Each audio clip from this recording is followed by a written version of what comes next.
Na ką, sveiki, žinot, technologijų pasaulyje nuolat verda diskusijos, kas geriau, kas greičiau.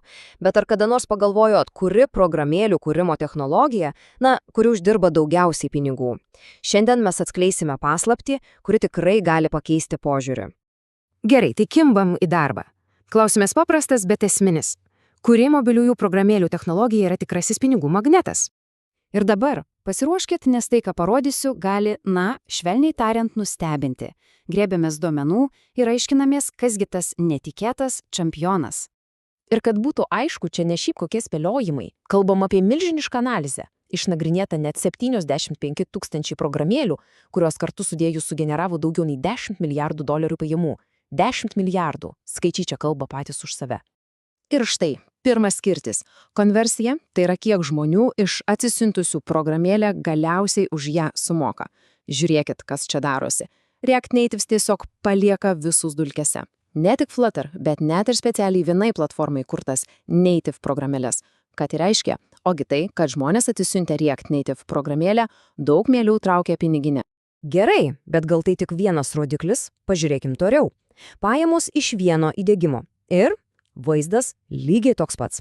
Tendencija tik stiprėja. React Native vėlgi dominuoja. Tai reiškia, kad kiekvienas naujas vartotojas statistiškai atneša daugiau pinigų.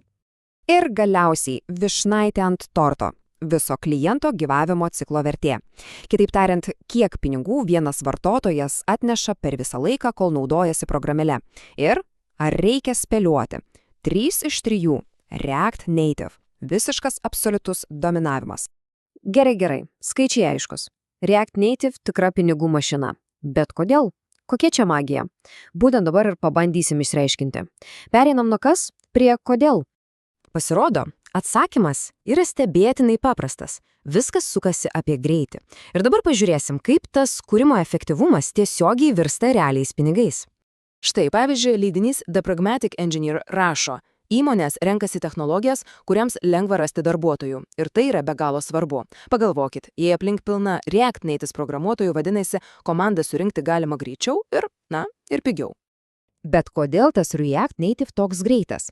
Viskas labai logiška. Pirma, vienas kodas tinka visur. Ir iOS, ir Android, netgi internete. Antra, programėlės veikia sklandžiai, jaučiasi taip tikros native programėlės. Koks rezultatas? Ogi žaibiškas patekimas į rinką. Ir svarbiausia, visą tai daro viena komanda su viena kodo bazė. Čia jau efektyvumo viršūnė. Ir čia prieiname prie logiškos išvados. Jei turi vieną kodo bazę, tai ir pinigus nori rinkti vieningai. Juk nesinori vargti su atskiromi mokėjimo sistemom kiekvienai platformai, tiesa? Tai būtų tiesiog išteklių švaistimas. Tai kaipgi tai padaryti? Kaip praktiškai tuos pinigus susirinkti iš visur vienu metu? Yra tam tikri įrankiai, kurie veikia kaip tikri burtininkai šioje srityje. Kalbame apie tokią prenumeratų paslaugą programėlės viduje.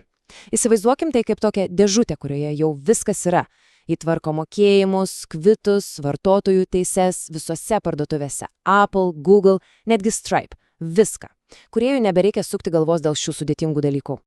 O geriausia dalis – diegimas yra, kaip šaltiniuose sakoma, erzinančiai paprastas. Iš esmės, tai 4 žingsniai. Įdiegi kodo biblioteką, suvedi specialius raktus, iškvieti pirkimo funkciją ir patikrini, ar vartotojas gavo tai, už ką sumokėjo. Viskas. Kas anksčiau buvo didžiulis galvos skausmas, dabar kelių minučių darbas. Gerai, metas viską suvesti vieną vietą. Apibendrinam ir išvedam tą laimėjimo formulę. Štai ir ji. Viskas labai paprasta. Iš vienos pusės React Native duodamas kūrimo greitis. Iš kitos įrankiai kaip Revenue Cat, kurie pinigų surinkimo paverčia juokingai paprastu. Sujunkim šios du ir gaunam neįtikėtinai galingą kombinaciją. Įleidžia komandoms ne tik greitai kurti, bet ir lygiai taip pat greitai ir efektyviai uždirbti. Ir pabaigai. Klausimas pamąstymui. Skaičiai rodo, kad greitis ir efektyvumas atsiperka. Ir atsiperka labai gerai.